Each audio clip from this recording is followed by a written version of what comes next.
punches. Got it? Got it. Oh, jeez.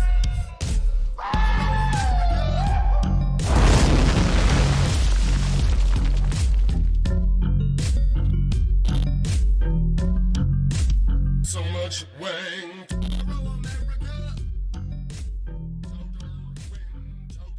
Well, I mean, the zit was only funny because you happened to lean way into the camera and it was right there in the center. Good morning, it's Thursday. It's Toter Win Thursday. And the Toter Win today goes to Mike Pence because he absolutely nailed it last night.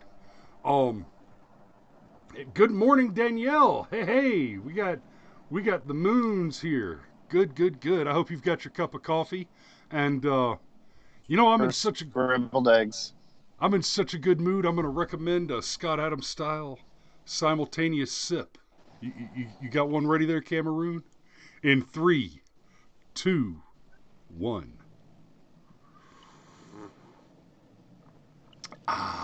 Damn, that feels good.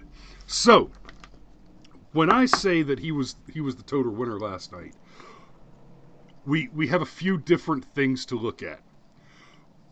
Just a quick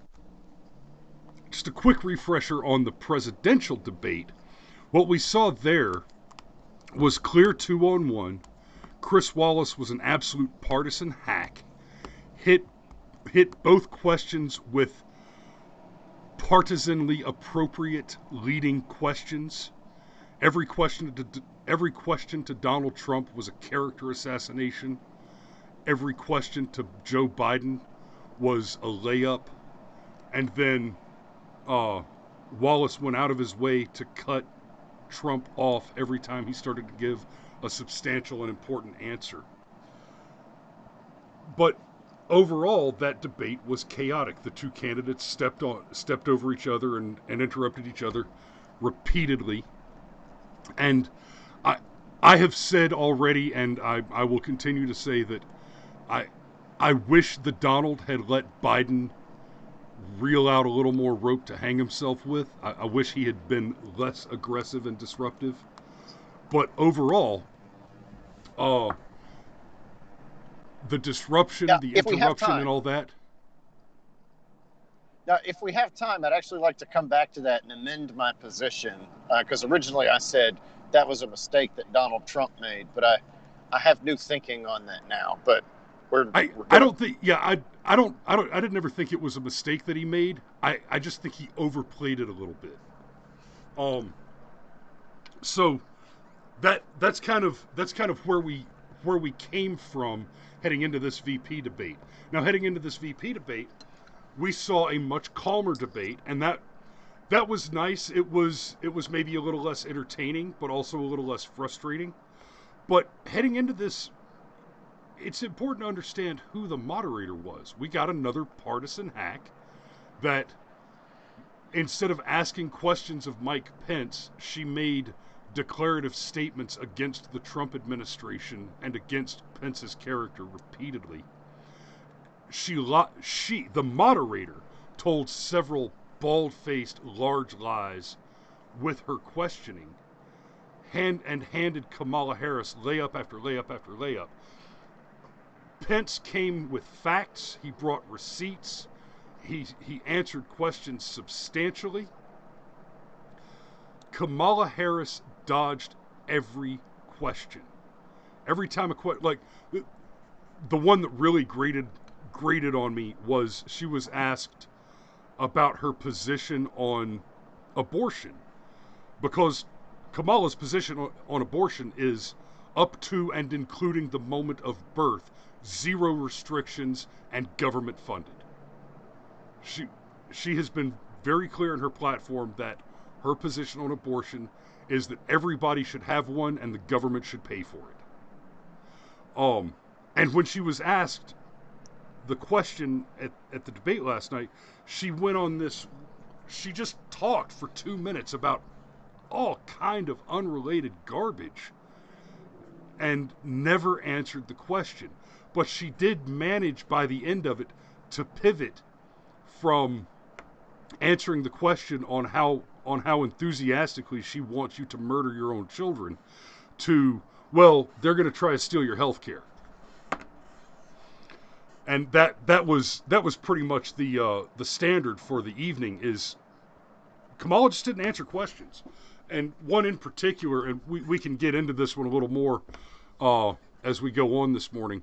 But the one in particular, she was never asked by the moderator the question about stacking the court. Mike Pence had to ask that question, and he asked it 3 times, and she carefully dodged it all 3 times. So, spoiler alert. If the question before the Democrat candidates is, will you pack the court, and they will not answer no, then the answer is an emphatic yes. Because there is one consistent true thing about Democrats. They cannot run on their platform because no one will vote for it. Yeah, so I'd like to back up and just give a little bit of macro analysis. One of the things that I noticed was it wasn't just Kamala kind of dodging around answering some of the questions. Mike Pence did it a few times too. But I think it's the difference in motivation that's really important to point out. The moderator asked a bunch of questions that are in the vein of, how long has it been since you stopped cheating on your wife? And so when Pence dodged around things, it's because he rejected the premise of the question. Like there was the Breonna Taylor question, for example. Was justice served in the Breonna Taylor case? Well, I mean, if you want to be super technical about it, no, justice wasn't served because Breonna Taylor was supposed to get arrested and stand trial for her crimes. That would have been justice under any civilized, Western liberal society. That's justice. And that didn't happen. And make no mistake, just following the investigation into Breonna Taylor and her involvement with the drug game and the dead body in her trunk and all that, forgive the pun, the police had her dead to rights on a stack of felonies. Right? All your martyrs are monsters. We're not talking about good people here. Yes. And I happen to think that Pence very cleverly put that back on Kamala Harris. And I think he rattled her when he's like, I just find it really surprising that a district attorney won't trust the conclusion that a grand jury reached. Now, it's I will not be lectured. Oh, you won't be lectured? It sounds like you just got lectured. That's what it sounds like. I'm sorry. Would you be more willing to accept what Mike Pence had to say if he said it with his dick? I mean, I'm just curious. Just curious. Yeah, and that's something that Harris and Biden have in common. Biden repeatedly called Trump a racist, called him a clown, and was just incredibly disrespectful to the President of the United States. And Kamala, excuse me, I'm speaking. She was incredibly disrespectful and dismissive of the Vice President, and he was a choir boy. I mean, well, he's Mike Pence. He's literally a choir boy. Well, so he literally was a choir boy. He's a little old now, Cameron. Yes. But no, it was another situation of 2-on-1, and it was the framing of the questions. It was, is climate change an existential threat? And the last question in particular, the whole thing about what would your role be if the president refused to commit to a peaceful transfer of power? Look, shit right up your nose, okay? The president has never said that he will resist a peaceful transfer of power. What the president has done, and this is not the first time this has happened, is he is not going to commit to accepting the results of the election before the election happens, right? We got to have the election first. And if it looks funny as hell, like for example, I don't know, let's just say he wins on election day, and then over the next 6 weeks, just enough votes come in where Biden just squeaks out this win or whatever. No. If I were Donald Trump, I don't know that I'd accept that either. Right, and he's been very clear that if it looks shady like that, then the recourse will be to challenge it in court, which is correct. And and you're absolutely right on this, Cameron. The what keeps happening is they keep asking Trump the question, "Will you accept the results of the election?" And he answers something like, "Well, if it looks shady, then we'll look at what happened, and if it appears to be appropriate at the time, then if we need to file suit, if we need to file for a recount, whatever, we'll do what's appropriate at the time." And that I won't immediately accept the results of the election as if I won't just accept them. I won't commit to just accepting them without already knowing whether or not there's going to be a lot of shady stuff going on, has been mutated by a dishonest press into "I refuse to leave office no matter what happens." While quite to the other side, I think I've lost you, Cameron. No, you haven't lost me. Oh, I just lost your video. I had to kill my video for a second. That is correct. Okay. Damn, that derailed me. Oh, but they've mutated the that he says we're going to be concerned about the results, especially given all the shadiness that's going on right now. Because make no mistakes, the Democrats are actively trying to change the rules at the end of the game. That's shady. That's super shady. And there's y'all are about to see a bunch of articles come out over the next several days that the Democrats are about to start backpedaling on their position on mail-in voting. They're starting to figure out that the mail-in voting is actually going to whoop their asses. And for our part, our position remains the same. Mail-in voting is unsecure, and no matter who the eventual winner in a free and fair election is, what we want to have is a legitimate free and fair election. Cameron, mute your microphone, please. I'm getting way too much road noise from you.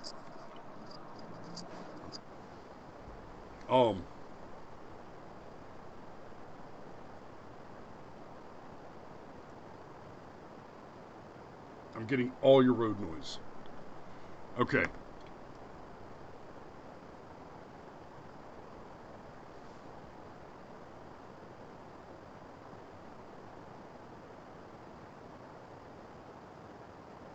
All right. Well, anyway, My mic is muted. I'm going back on mute.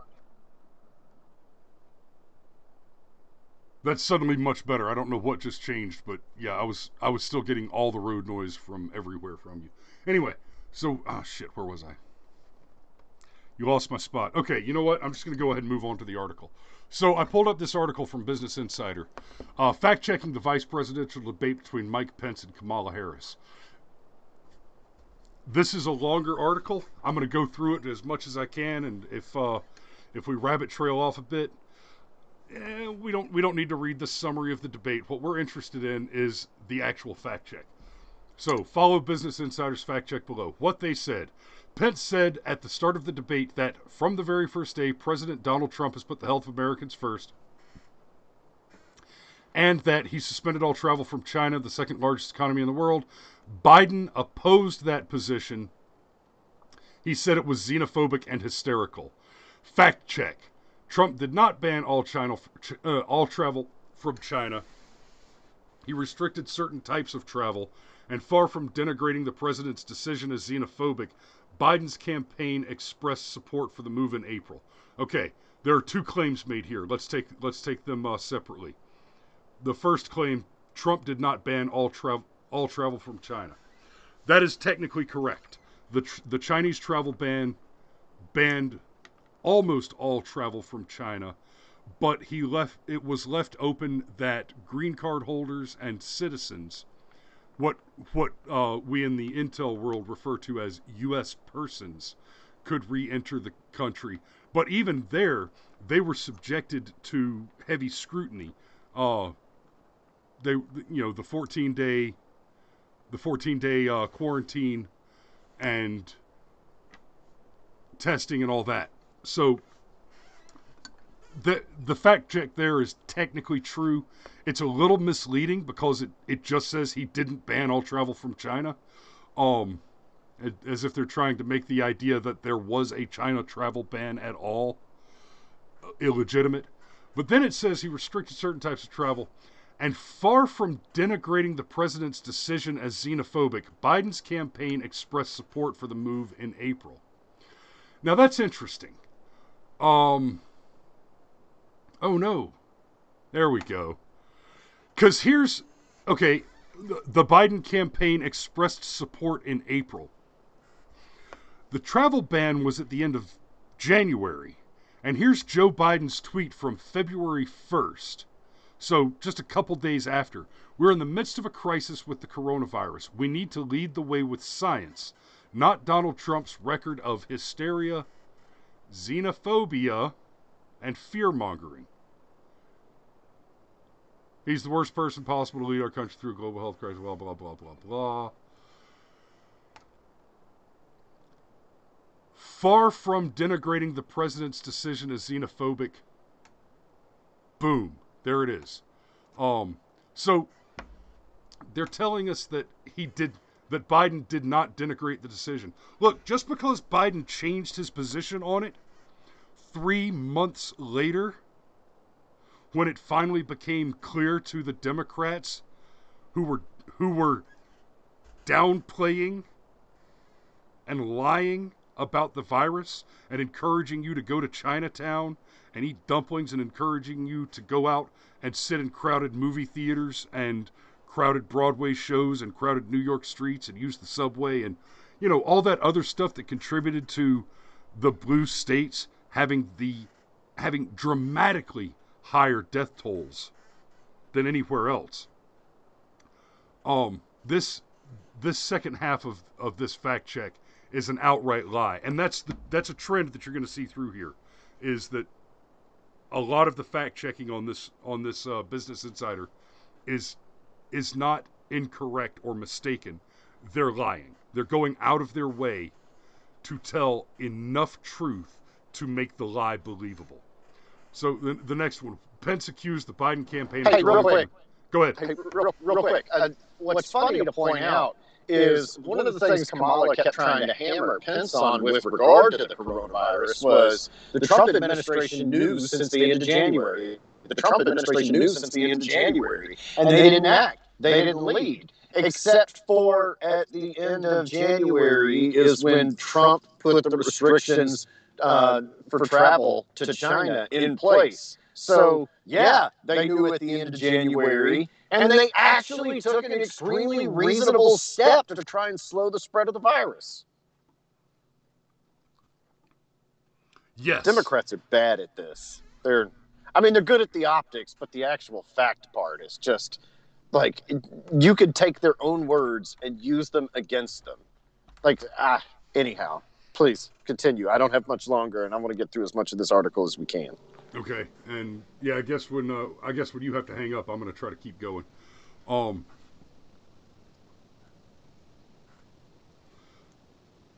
Where was it? Okay. Oh, yeah, real quick on that. This was one of the first things that I wrote down as a lie. Kamala said that Trump knew on January 28th that the virus was airborne. That's false. That's just not correct. The virus was, according to the CDC and the World Health Organization and the Chinese officials, that they weren't saying that the virus was airborne until I think mid-April, maybe mid-March, but as of January 28th, we were being told that it was absolutely not airborne. Which also leads into, let's not forget that until the end of March, Fauci and the Democrats and the mainstream media were telling us, not only were they telling us that we didn't need masks, they were actively encouraging us not to wear masks, claiming that if you wore a mask to protect yourself from the virus, for one, the mask doesn't prevent you from getting the virus, and moreover, if you're wearing a mask, then you're going to touch your face all the time because you're adjusting the mask, and that's going to increase your chances of getting the virus. All of this has turned out to be, well, no, not all of this turned out to be false.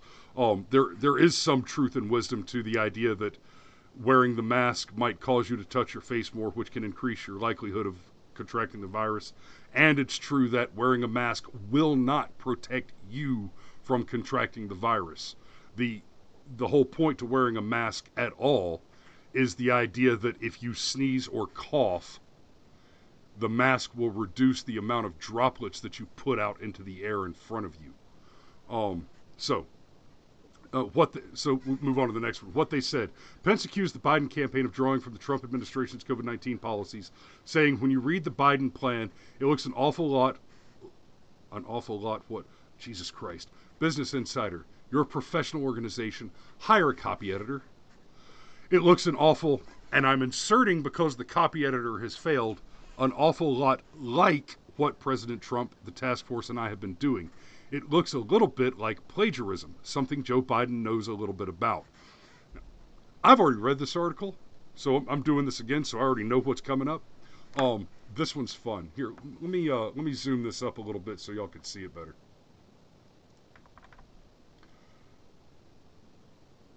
Pence was likely referring to the plagiarism controversy that doomed Biden's 1988 presidential run. Specifically, as Business Insider previously reported, Biden lifted portions of a speech by Neil Kinnock, a UK Labour MP and Margaret Thatcher challenger. And according to a 1987 article in New York Times, Biden acknowledged plagiarizing a law review journal for a paper during law school and asked school administrators not to be expelled.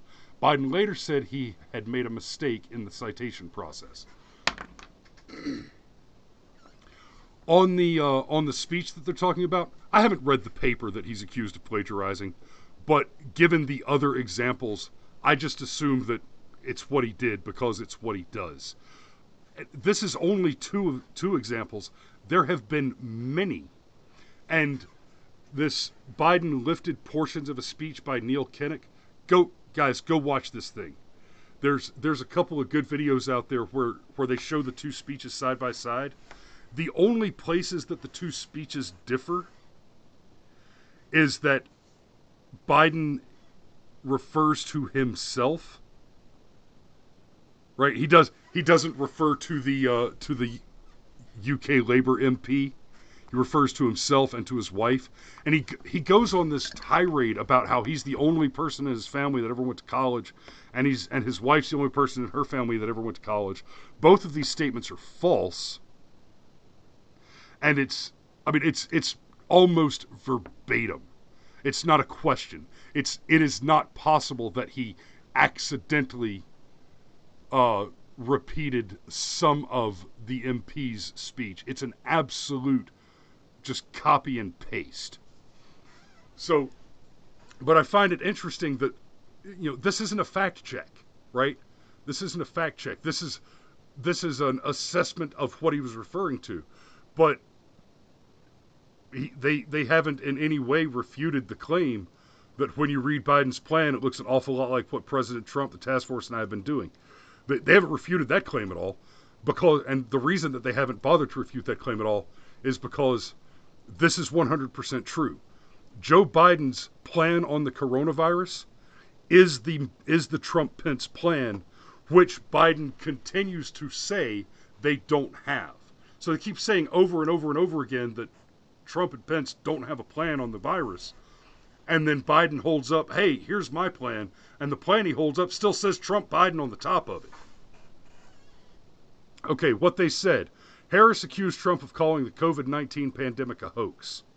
Now, this one's actually, they're correct on this one. This was a misleading statement. Trump was not referring to the pandemic specifically as a hoax, but rather to the Democratic lawmakers' criticism of his administration handling the virus, right? And so here's the excerpt. No, the Democrats are politicizing the coronavirus. You know that, right? Blah, blah, blah, blah. It's all turning. They lost. It's all turning. Think of it. And this is their new hoax, right? So here's the salient parts. Democrats are politicizing the coronavirus. This is their new hoax. And so that's been reported in the media as Donald Trump said that the coronavirus is a hoax. The statement, Donald Trump said coronavirus is a hoax, is not a mistake that's being made by bad reporters. It is a very careful lie that's being reported by skilled and nefarious propagandists who happen to call themselves journalists. Cameron, do you have anything to add before I move on to the next one? No, the only thing, well, I say no, but I guess that's a lie.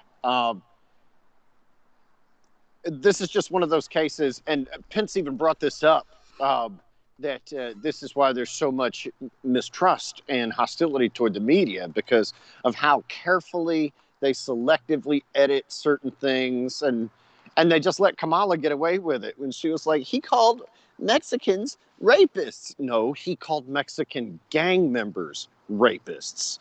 And Right. he said there were very fine people on both sides. He said there were fine people on both sides of the memorial debate. In the exact same paragraph, and we've gone over this verbatim, but in the exact same paragraph of that press interview, he condemned the KKK, white supremacy. Like, there's no question. So it just...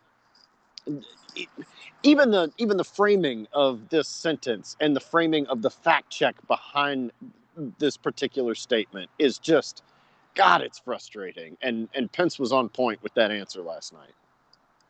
And so let me address a couple of those real quick too. Okay, so you've got the very fine people hoax. He said there were fine people on both sides. That's a lie. He called Mexicans rapists and drug dealers. That's a lie. Right, and there's a couple. He said that all immigrants are animals. That's a lie. But these are three very, very effective lies, and what makes them effective is, one, it's not just that the Democrats think their voters are so stupid that they'll continue to believe these lies. It happens to be the case that they're correct. Their voters are so stupid, or I'll back that up a little bit. Their voters are so deliberately misinformed that they will continue to believe these lies. But two, what makes these lies very effective tactically is that they keep repeating them, and the lie has to be addressed. So every time a Democrat repeats that lie, they're stealing time from you. They're stealing time from the relevant arguments. They're stealing time from the policy issues. And they keep repeating lies like this because they need to run out the clock. They need to run out the clock because they cannot afford to discuss the record. They cannot discuss their record on anything, on any policy issues, and they absolutely cannot discuss their platform. That's not an option that's available to them. So you're gonna hear more and more of these lies. That's just gonna be the case. So, all right, moving on. The next one is on the vaccines. Pence said we're going to have a vaccine in less than a year, in unheard of time. We're producing tens of millions of doses. Fact check. Oh, good. Oh, hang on a second. I have two business software pieces that are hitting me with notifications.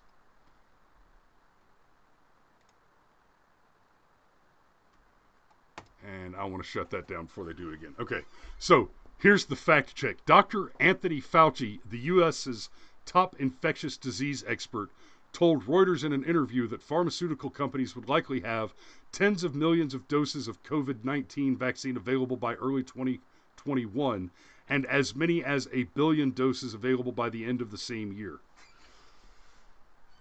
Okay, this is the article that they're referring to from the link, right? In fact, here, I'll click the link, And see, this is the article that they're referring to. The article they're referring to where Fauci fact-checked the tens of millions claim is over a month old. Right? It's from August 5th. And so on August 5th, Fauci said there could be 1 billion vaccine doses available by the end of 2021. And tens of millions available by the beginning of next year. So they're doing this fact check off of an old article, and more to the, oh, please stop that. I didn't do anything. You made a terrible noise. And like you put your hand in a bag of chips like you stuffed the microphone into a bag of chips or something. But anyway, so they're fact checking this statement off of an old article, and on the word of a single expert, right? One expert. The tyranny of expertise is a dangerous thing. We can get into that more another time. Fauci also told a Senate Appropriations Subcommittee hearing in September that by November there would probably be maybe 50 million doses available. By December, maybe another 100+ million. And then you get into February and January. By the time you get into April, it'll be a total of about 700 million. They will be rolling in, as he added, they will be rolling in as the months go by. Yada, yada, yada. I don't understand how that's supposed to be a fact check. We're producing tens of millions of doses.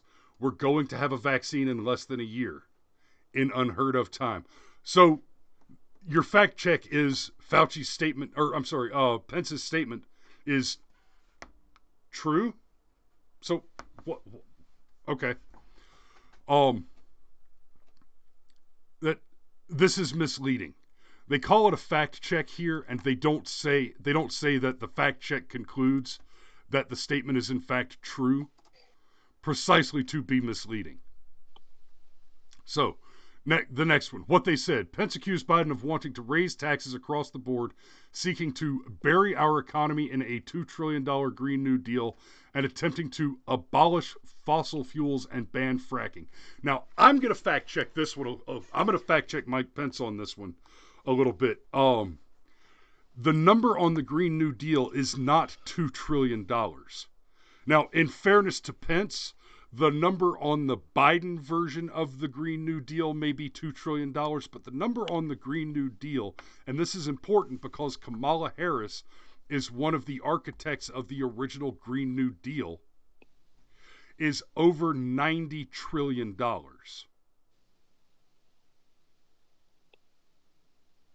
Let me say that again. Over $90 trillion. Just take a moment and ask yourself, what would that do to Vegeta's power meter?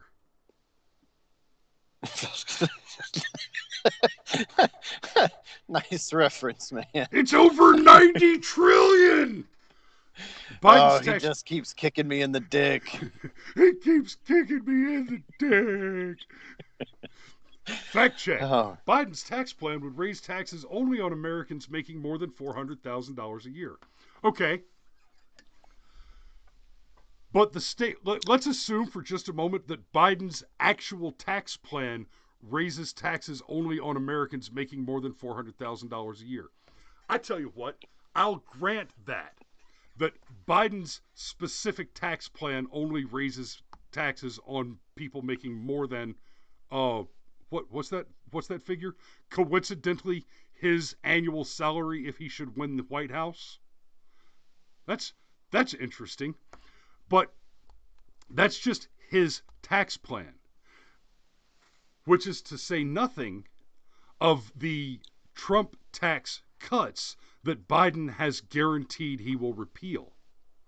If Biden removes the Trump tax cuts, that jobs are going to be lost because many of the newly created jobs will suddenly become too expensive to maintain, and everybody out there making less than $100,000 a year will see their annual tax burden increase by about $2,000 at least.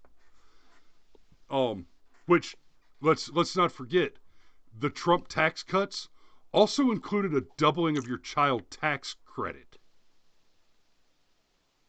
So that your tax burden will go up by $2,000 a year. That doesn't include, oh, and by the way, you lose half your existing child tax credit. The Biden's taxation situation will dramatically increase your tax burden and lower your revenue and your income. And let's not forget, we have seen actual wage growth sector by sector under Trump. There was zero wage growth under the Obama-Biden administration. So there you go. Your fact check is bullshit on the tax plan. Now, he also explicitly said that he would not ban fracking and that he did not support the Green New Deal. I got you another fact check. This is joebiden.com/climate change. And shocker, I was actually expecting, when I pulled this up to use it as reference this morning, I was fully expecting to pull this up and find that the website had been changed after the debate last night, and that I was going to have to go to archive.io and pull up the archived version of the website to show you the two websites side by side, just the difference. But amazingly, they haven't changed it. Biden believes the Green New Deal is a crucial framework for meeting the climate challenges we face. It powerfully captures two basic truths which are at the core of his plan. The United States urgently needs to embrace greater ambition on an epic scale to meet the scope of this challenge, and our environment and our economy are completely and totally connected. Fact check, Business Insider did not support the Green New Deal. Though his climate plan did feature some similarities to the plan.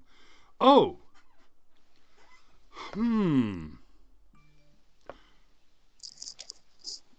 You're lying. And that's not my opinion. That is a fact that I have just proved. Bring it on, bitches. I've got receipts. Moving forward. What they said, Pence responding to a question about the Trump and Biden campaign's approach to climate change said that our air and land is cleaner than ever recorded. Fact check. This is not true. Oh? As Business Insider reported, as this paper, as this publication, which I have already demonstrated on several occasions within this article alone, lies.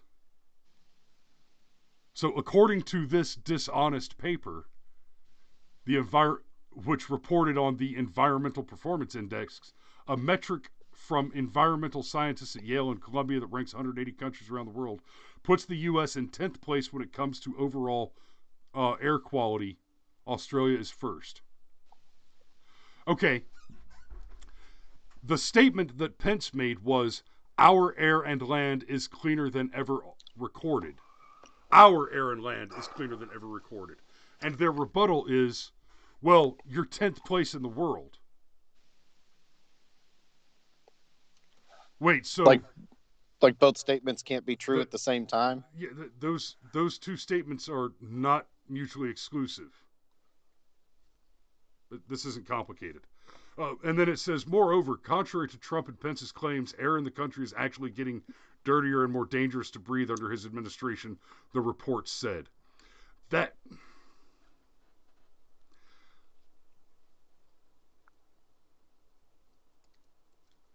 I'm not going to take the time to dig into that one right now. This is incorrect, but I'm not going to dig into that one right now. That's a deep hole to dig into. Yeah, and we're coming up on my sign off. Yeah, well, I can kick you off and I can keep rolling. I think. I just hope the camera doesn't shit bed on me. So let's hit this one. Maybe we'll wrap it up with this one. When we look at where this administration has been, there are estimates that by the end of the term of this administration, they will have lost more jobs than almost any other presidential administration, Harris said. Fact check. President George W. Bush inherited 4.2% unemployment in January 2001, a rate that had grown to 7.8% when he left office 8 years later, Vox reported. When Trump took office, he inherited a 4.2% unemployment rate from Obama. The current unemployment rate is 8.4%. And so the unemployment rate, because of coronavirus, spiked up to around 12% and is already back down to 8.4%. Let's not forget, Obama maintained an unemployment rate over 10% for a lot of his presidency. And there was a good argument to be made that the real unemployment rate under Obama was nearer to 20% because the reporting numbers deliberately excluded what they called discouraged workers, people who had become unemployed under Obama and then stopped seeking unemployment benefits or fell off the exhausted their unemployment benefits. So, Jesus. CNN also reported that job losses during Trump's first term were the worst of any president in recorded history, though there were fewer jobs when President Herbert Hoover left the White House than when he took office. So, they literally just listed, so right here you've got them listing, oh, Kamala's claim is false, and they don't bother to say that. However, up here, where where Pence made a claim which they did not rebut, they did say this is not true. That's incredibly misleading. Business Insider, you're just garbage. But thanks for doing all this. I'll say fact checking for me. Pence said the Iran's top military general Qasem Soleimani was traveling to Baghdad to harm Americans when Trump ordered the drone strike that killed him. Yes, that is in fact a fact. I can't wait to read this. The Trump administration has repeatedly said this, but never provided evidence of an imminent threat to American lives at the time of Soleimani's assassination.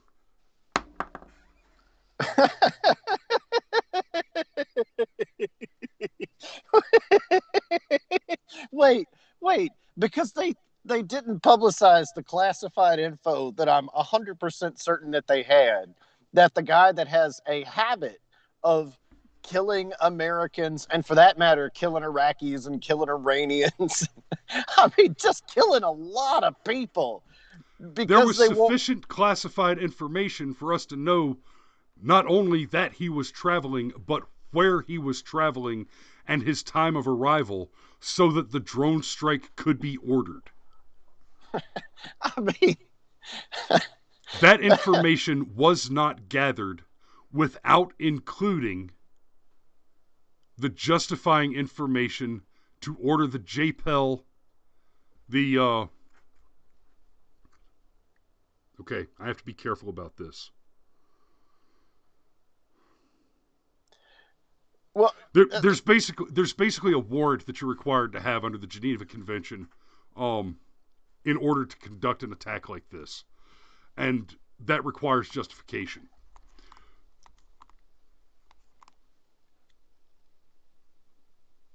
Your fact check is bullshit. Well, based on that logic, we don't have any proof that Osama bin Laden was planning another attack when we raided that Pakistani compound. So we had no reason to go pop bin Laden. I mean, before we get off, have our commenters been entertaining this morning? I hate to say it, guys. I love you over there, but I haven't been paying close attention to you. For shame. Let me pull this one up real quick.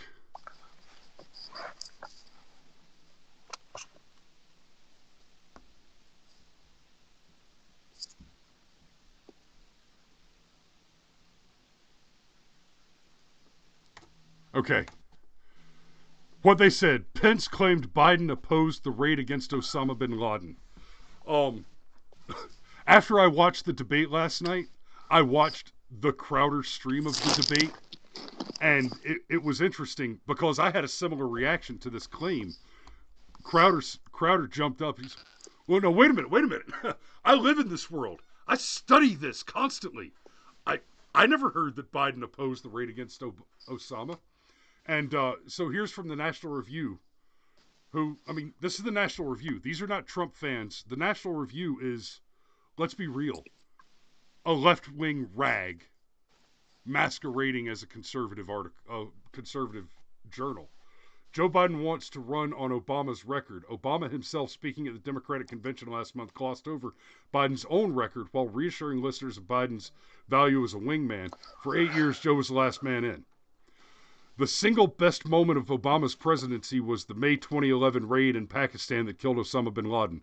It only happened because Obama ignored Joe Biden when he said, "Mr. President, my suggestion is don't go." Biden is all too aware that he got the biggest decision of the Obama presidency wrong, which is why he changed his story years later to claim that he had actually supported the raid. The history is important to remember today on the 19th, blah, blah, blah, blah, blah. Biden has 4 main reasons embracing Obama's record rather than his own. So we've got it. We've got it in black and white. We've got reporting on it. We've got receipts on it. Fact check. Biden urged citation and said then President Barack Obama should gather more intelligence before the raid, but he did not oppose the measure. False. Business Insider, you are wrong here. You may not be lying, but you are certainly mistaken. Pence said that Biden and Harris Pence said that Biden and Harris support taxpayer-funded abortion all the way up to the moment of birth or late-term abortion. Fact check. This is one of the most common false claims Republicans amplify about Democrats' position on access to abortion. Biden and Harris do not support requiring taxpayer-funded abortions for all. Biden's campaign platform includes codifying the protections of Roe v. Wade into federal law with legislation funding Planned Parenthood, eliminating the global gag rule, which limits funding for NGOs working abroad that provide information on abortion, and reinstating the Affordable Care Act's mandate for contraceptive coverage. The Affordable Care Act's mandate for contraceptive coverage does cover abortion at taxpayer expense. You can't even get through your lie without lying again. Yeah.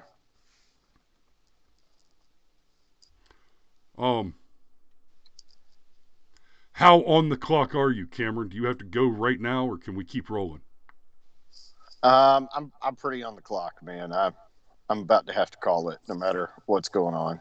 All right. Well then, let me hang up on you. No, before I hang up on you, let me attempt to change the camera.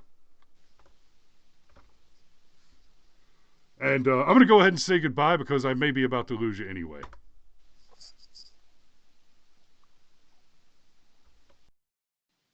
Bye.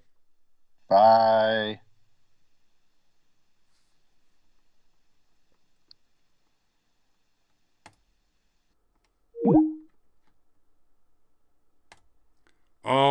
Okay, so I think you guys can still hear me, but the camera is not acting correctly.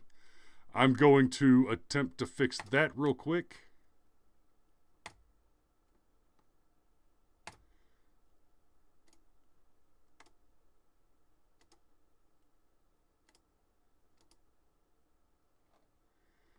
And I should be back.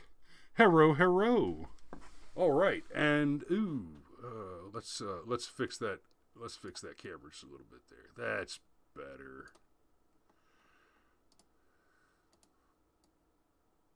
All right, that's better. Okay, hello again. So I'm going to go through the rest of this article. I hope you guys are. I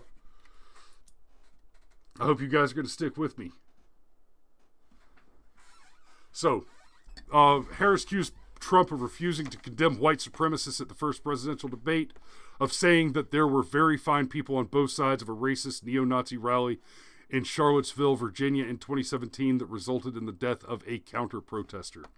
Okay, before I get into their fact check, which may or may not do well, this statement is a lie. The very fine people hoax we've already covered is a fat lie.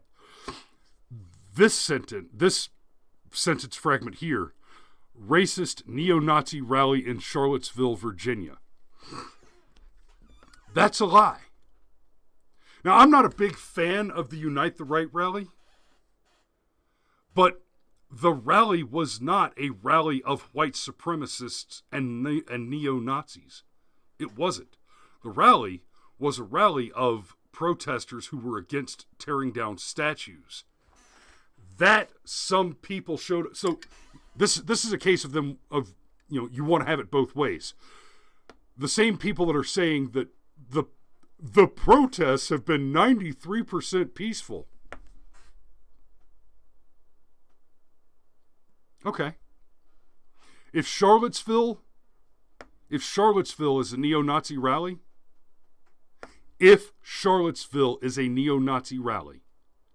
by your logic, then all BLM protests have been arson and murder-ridden violent riots. This is not a case where both things can be true at the same time. The half a dozen or so actual neo-Nazis that showed up in Charlottesville, if they make Charlottesville a neo-Nazi rally, then all BLM demonstrations are arson and murder-ridden riots. Period. Now, and like I said, there were some neo-Nazis in Charlottesville. But if that makes Charlottesville a neo-Nazi rally, then all BLM, everybody who's ever held a BLM sign is a terrorist who has committed murder.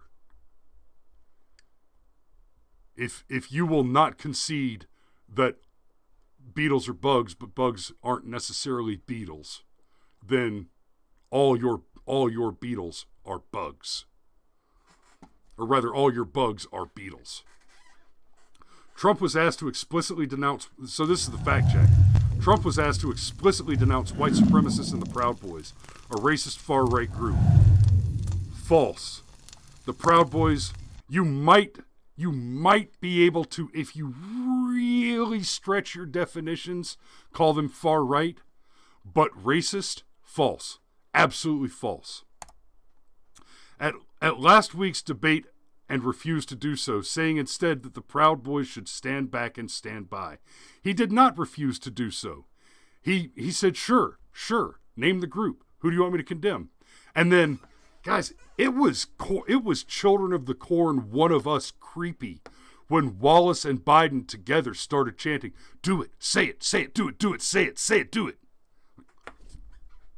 What?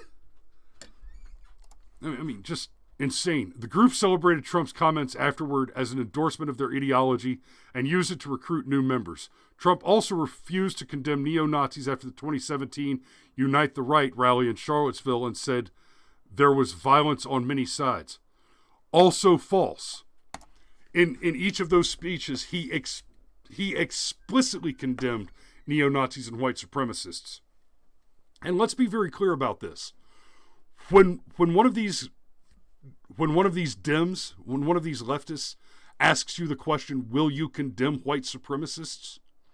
It doesn't matter what your answer is. Because the question they're asking you is, will you condemn white people generally? This idea that there's white supremacists running around controlling everything is patently absurd. It is more supportable to claim that black supremacists have taken a dangerous hold in our country with activities like critical race theory and segregation of college campuses and moves to repeal civil rights legislation in California so that they can reenact specific ethnic discrimination with the hopes that they can allow employers to explicitly hire based on race so that they can discriminate against white people explicitly. And yes, I can bring receipts to that statement. So, what was the rest of that one? Shortly after several prominent white nationalists, whatever. What they said. Pence said that Biden spent the last... shortly after several prominent white nationalists and neo-Nazis praised Trump's comments. Hey, Biden, will you denounce Richard Spencer, who has endorsed your campaign? Richard Spencer, the single most prominent white supremacist in the world right now. The white supremacist with the absolute most known name recognition, Richard Spencer, who is an avowed leftist. The man is a national socialist, right? He is an ethno-nationalist, socialist, ethno-separatist, a white supremacist. He endorsed Joe Biden for president. Will you denounce him? Better question. Will anybody even ask him to? No, they won't. What they said. Pence said that Biden spent the last 3.5 years trying to overturn the results of the last election. He added, when Joe Biden was vice president of the United States, the FBI actually spied on President Trump and my campaign. I mean, there were documents released that this week that the CIA actually made a referral to the FBI documenting that those allegations were actually coming from the Hillary Clinton campaign. Pence also said that the FBI's investigation into Russia's election interference and whether the Trump campaign conspired with Moscow found that there was no obstruction, no collusion, case closed. Okay. So far, this is 100% true. This is all absolutely 100% true. There's a little bit of wiggle room on the no obstruction claim. The Mueller report did say that there may be a case for obstruction, but such a case would be incredibly thin because there is not an underlying crime. There is not an underlying crime for which an obstruction could be committed against. So there's a little bit of shake under the no obstruction statement, but it is in fact, it really is a true statement. The Justice Department Inspector General Michael Horowitz determined after an internal investigation that the FBI had an authorized purpose to launch the investigation and that it was not motivated by political bias. This statement is technically true, but precedes the recent declassification of all of the Russia documents, which has shown that not only is there a clear political bias, and this statement is true that the Horowitz report determined this. Let's not forget that the Horowitz report made that determination while including the text messages from Page and Strzok, which said, oh my God, he's not going to win, is he? No, we won't let that happen. We have an insurance policy. Right? The Strzok Page, the Strzok Page text messages, no, there's the statement that it was not motivated by political bias. That's a lie that was told by Horowitz in his report. He faulted the Bureau for violating protocol when applying for a Foreign Intelligence Surveillance Act warrant to monitor the communications of Trump campaign advisor Carter Page. This is also coming into even sharper relief because we're learning that they didn't just violate protocol. Perjury was committed to fabricate the warrant, the application for the warrant on Carter Page. Carter Page should not have had a warrant issued against him because of his status with the intelligence community and his involvement in the conduct of human intelligence.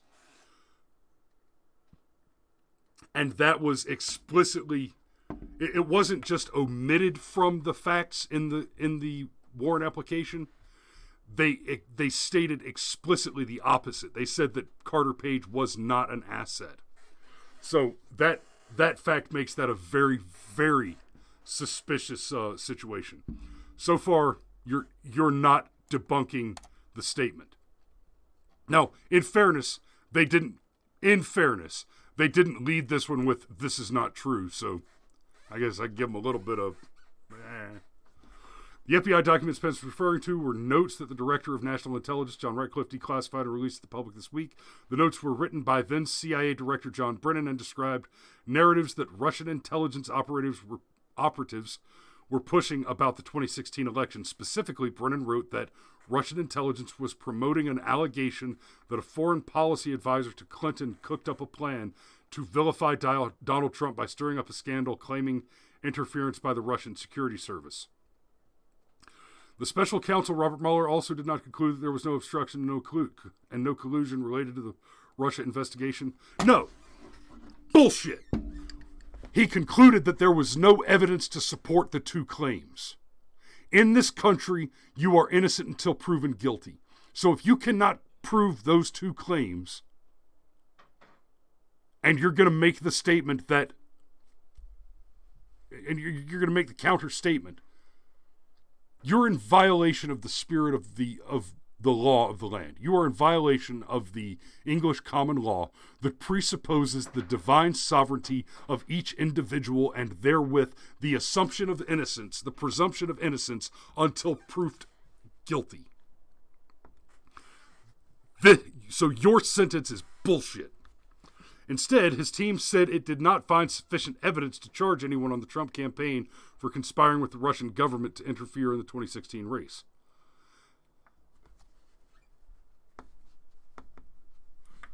The sky is red. What's your evidence? I don't have any. Do you stand by your statement? Yes. Mueller also declined to make a traditional prosecutorial judgment on whether Trump obstructed justice, citing a long-standing DOJ policy that says a sitting president cannot be indicted. Yeah, you're leaving out everything else that I just pointed out that, oh, and by the way, there was no underlying crime to indict the president on, ergo, no crime to obstruct.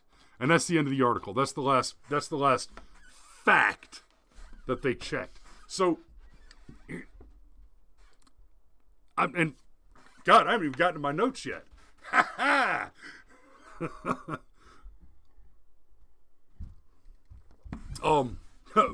My wife says using the Western legal system is racist? ? You know, funny story, babe. About I think it was mid last summer. I'd have to go dig this one up to talk about it in particular, but I think it was mid last summer. Somebody mentioned the English common law system, and that was panned widely as a racist statement. Yeah, I have gotten to over an hour, babe, but I mean, it's notes. I watched all this stuff so I could take these notes. I'm just going to run through some of these notes real quick. The very first lie that was told, Kamala Harris said that he knew on January 28th that it was airborne. That's false. That's an absolute lie. It was still being reported by all of the science, all of the medical professionals and experts that the left is constantly saying we need to listen to. They were still saying it wasn't airborne into March.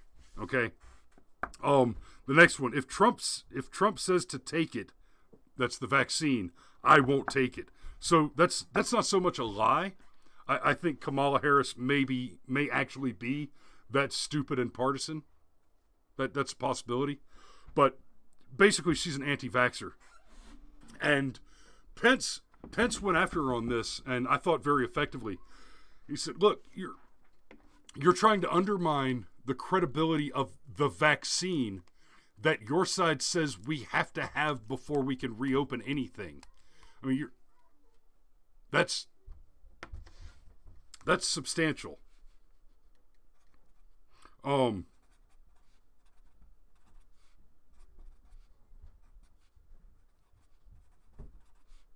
Sorry. Got to jot down another note. But this one's for me, not for you. No. Okay.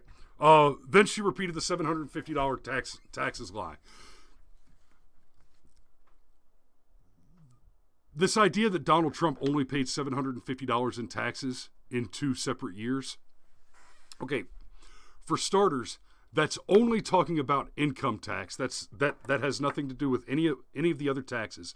When you're talking about somebody like Donald Trump with a bunch of business properties worth several $billion, investments, et cetera, the man's paying millions and millions of dollars in property taxes, capital gains taxes, employer taxes.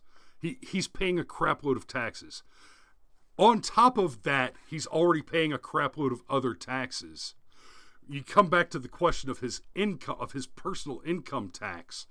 And yes, you're going to see that he probably has a very good accountant who takes all the deductions possible. And the statement that he only paid $750 is a lie. In the article, there's one article that makes the claim that he paid $750 2 years in a row, that being 2016 to 2017. And in that article, they go on to say that Donald Trump actually paid several $1 million in income taxes both of those years. And then the IRS said, but you only owed $750, to which the Donald replied, okay, keep it and put it toward my future tax bills. So the $750 statement, it's not a mistake. It's a lie. It's a lie that the whole point to it, the New York Times double check me on that. I think it was the New York Times. I'm not going to look it up, but I've already said the New York Times. I'm almost certain it was the New York Times. They ran this article so that they could get the sentence, Donald Trump only owed $750 in taxes in 2016 and 2017 in federal income taxes. They ran that article, which is misleading, so that there would be an article out there for Biden and Kamala to point at when they tell the lie he only paid $750 in taxes. The statement Donald Trump only paid $750 in taxes in 2016 to 2017 is a lie. The statement that he only owed $750 in federal income taxes is more plausible. But that's the best you could say about it. The next one, research and development. I've got a question mark there. I'm just going to skip that one.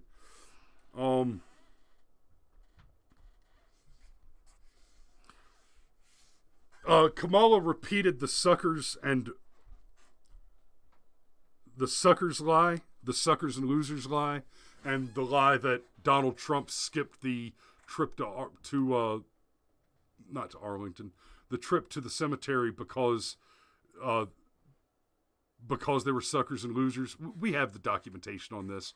Okay, we've got a couple of dozen people who were there that said he never said it, and we've got the weather reports and the emails from the Navy command that say no, the helicopter flight was canceled for weather because safety, and we've got that from several sources, named sources, people who put their name on the record and actually, have the gumption to stand up and take responsibility for their statement. Whereas all you have from the other side making the claim is a single, or maybe they've claimed, okay, they've got anonymous sources. The phrase anonymous sources means they've got one source, and that source is the guy that's writing the article who's lying about having a source. We keep hearing anonymous source, anonymous source, anonymous. No, you have journalists who are happy to lie for a paycheck. You have journalists who are happy to lie for a paycheck. And then she brought up this idea they keep recycling.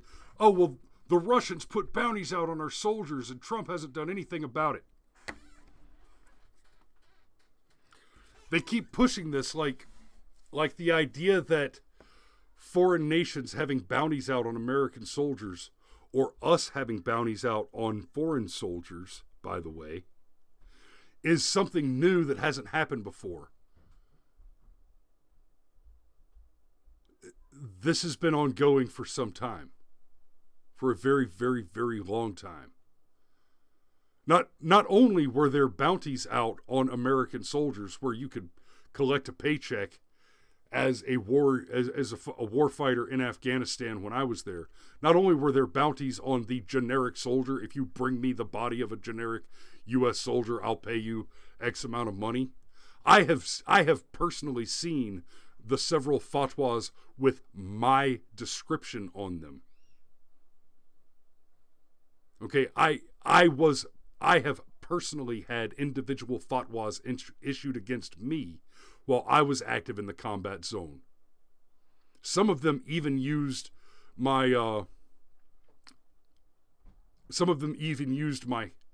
call sign, which was intended to mask my identity. But I've seen them. I've seen the fatwas where, you know, it's a physical description of the terrifying giant that comes in through the walls and disappears your men in the middle of the night. That's a thing. Okay, bounties in war, that's part of war fighting. This idea that Donald Trump's done nothing about it, what do you want him to do about it? What precisely, you know, okay, if you've got a great idea, if you've got a solution that you'd like to explore, you should mention that. But if all you can do is say, the enemy has bounties on our soldiers, shut up.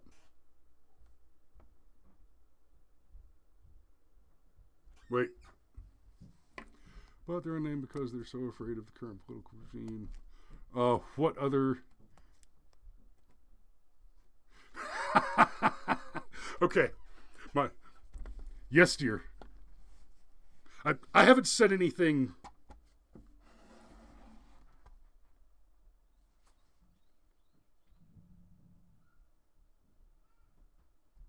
No.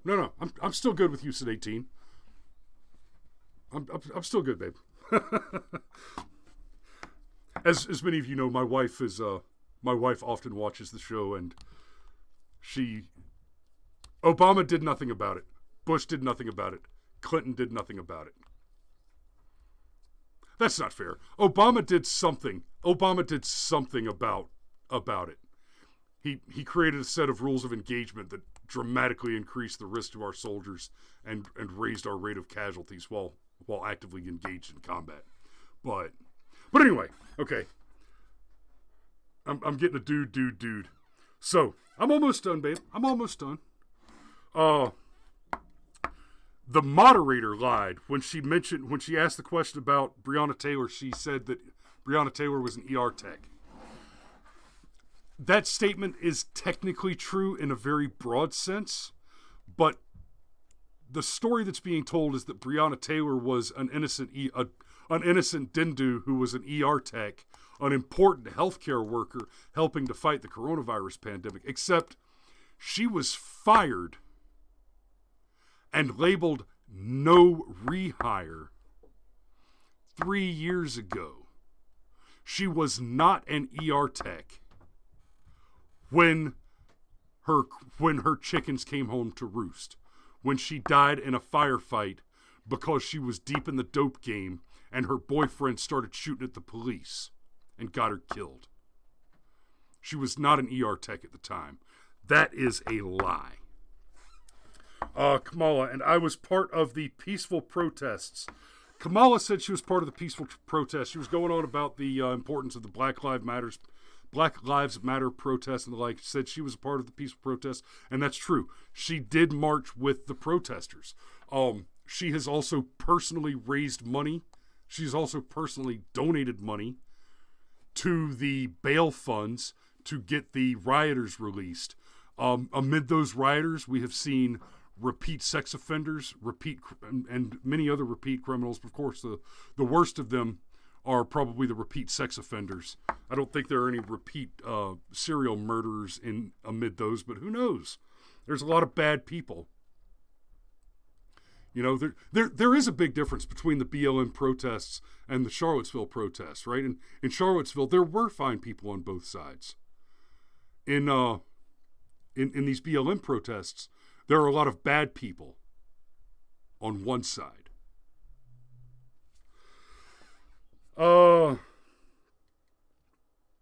Kamala said that Trump refused to condemn white supremacy. That's That's false. We already covered that. She said that Trump called Mexicans rapists. That's false. We've covered that. Peaceful Antifa. That's false. And she repeated the fine people lie. And okay, let me touch on this real quick. I should have covered this at the top of the hour, but the moderator, oh damn, I forget her name, Susan Page, I think, yeah, Susan Page, I think is his name. She's currently writing Nancy Pelosi's personal biography. And here's my question to the Republicans at large. Why do you continue to tolerate these absurd, insane, partisan moderators consistently? Stop using partisan moderators. It's disgusting. Almost every debate, even when you had Fox News doing Republican primary debates, you got Megyn Kelly out there, who is a right-wing partisan, but she decided to pick favorites and attacked Donald Trump. Right? She decided up front back then, I don't want Trump to be the candidate, so I'm going to take a targeted attack against him rather than ask questions and let the candidates debate one another on the merits. Right? Get the personal attack ad hominem bullshit out of my politics and have a discussion about policy. We understand you don't want to do that. We understand why you don't want to do that.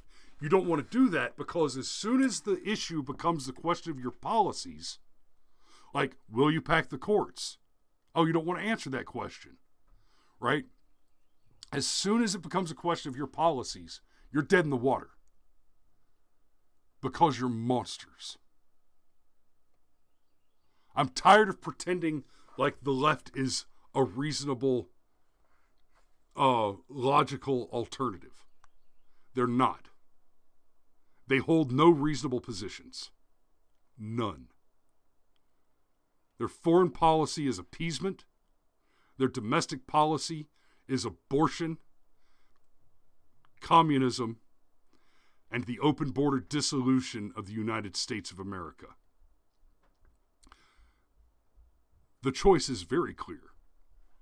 The choice is between whether there continues to be an America or whether there continues to be a world that has food in it.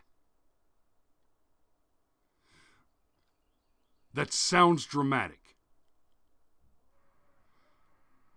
But if you dissolve the borders of the United States and allow its economy to be consumed by socialism, the hit to the world economy will cause widespread famine on a level that was not even approached by the Great Depression.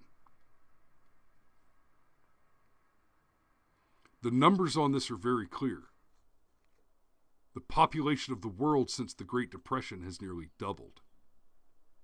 If suddenly you eliminate the food production, the problem becomes incredibly severe. That's what's on the ballot this November.